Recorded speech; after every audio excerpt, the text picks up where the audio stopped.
How important is confidence, Rollo?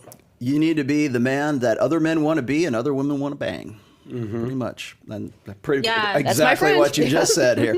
Confidence is as Victoria was saying, confidence is a security benefit. So that's when somebody makes the reservations for you and does all this stuff and is like, we're going here tonight and we're going to do this tonight. It has a direction. It has a plan. That guy, as you even said, he can protect me. He can provide for me. That is exactly what I was talking about 10 minutes ago when we were talking about. Maybe you worded it different, but yeah, I love when you can relax and trust the man. The dude's in control. It's a security benefit. I'm not just gonna do that around anyone. Can you fake confidence? Like, do you know any guys who are like, yeah, I'm the man, and then it turns out it's like they're compensating? I hate that. What is that? Like the false bravado. What are your thoughts on that? I feel like that is everywhere in Miami, and it's the biggest turnoff. Like, give me like what you thought they were and what they turned out to be. Give me that story. You go first. I don't know. Okay. When I look, I can see the difference immediately. Tell me that. Yeah, exactly. You can kind of just tell who's flexing. And I don't know. Sometimes even when guys spend money like too lavishly, it's like a turn off because it's true. There are subtleties to it. And yeah, how they do it like has to be done in like a classy way. But I agree with you where if you're brought into their life and you see how they engage with other people and they're confident in that way, like that's more attractive than them showing you they're confident. You know something else with this? The men who I know like that, they are so amazing.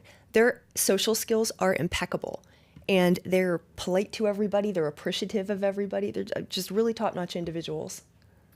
You've said something one time before, like how can a man improve their market value? Well, okay, so as far as... You said there's three things, right? Yeah, well, there's make money, make muscles, learn game, and then have frame as a result of that. That's what we were talking about in Patrick's show. But what both of you have just described is what I've called the hypergamous filter. It's finding who's the bullshit artist and who's not. Women have classically called this feminine intuition, right? That's I just figured him out because I have a good eye for these guys. I can find out what this guy's really about. I also have training in deception detection. Okay. So, but let's just say, for sake of argument, most women think that they have a feminine intuition, and really where that comes from is it's the need to find out whether that guy is for real or he's not for real.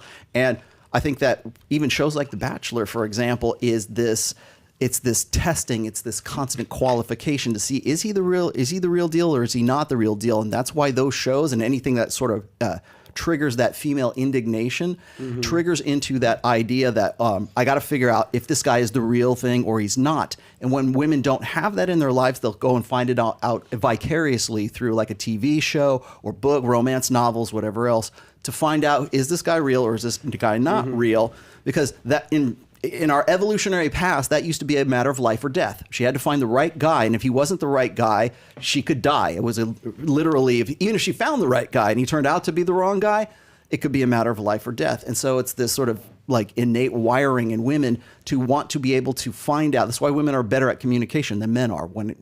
They understand subtleties, they understand like body language, vocal intonations, you name it. Women can, this is like proven studies show that like women are better at communication. Men tend to be more overt in our communication. Women tend to be more covert as a result of trying to figure out whether those guys are honest or they're not. I think that the world is changing and men are being embraced for their conversation skills. And if you even listen to what we were both attracted to, it is their conversation skills, their people skills. So I think the men that develop those qualities are at an advantage. So do you think that a man can develop his communication skills so well that he can trick you into bed?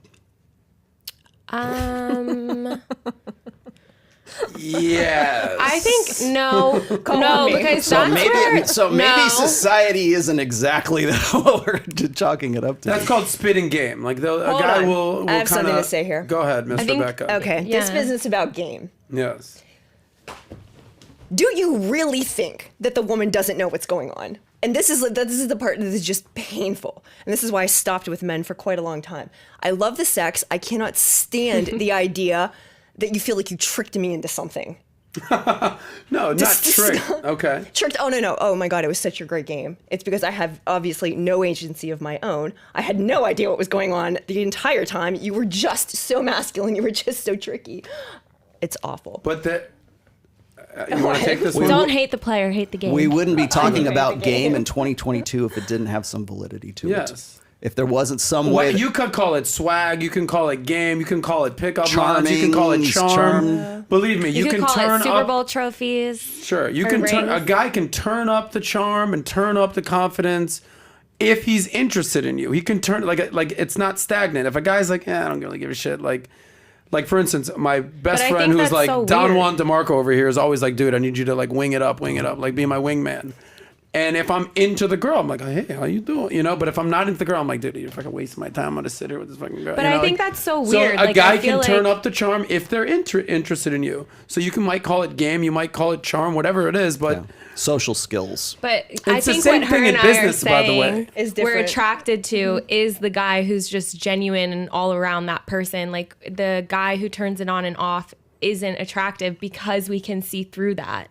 So I think like the guy who is genuine is the one who can get it. Can a guy simulate genuine? No, we could see through it. That's just what we were going over. That is true. That's the one thing I don't think you can fake is genuine.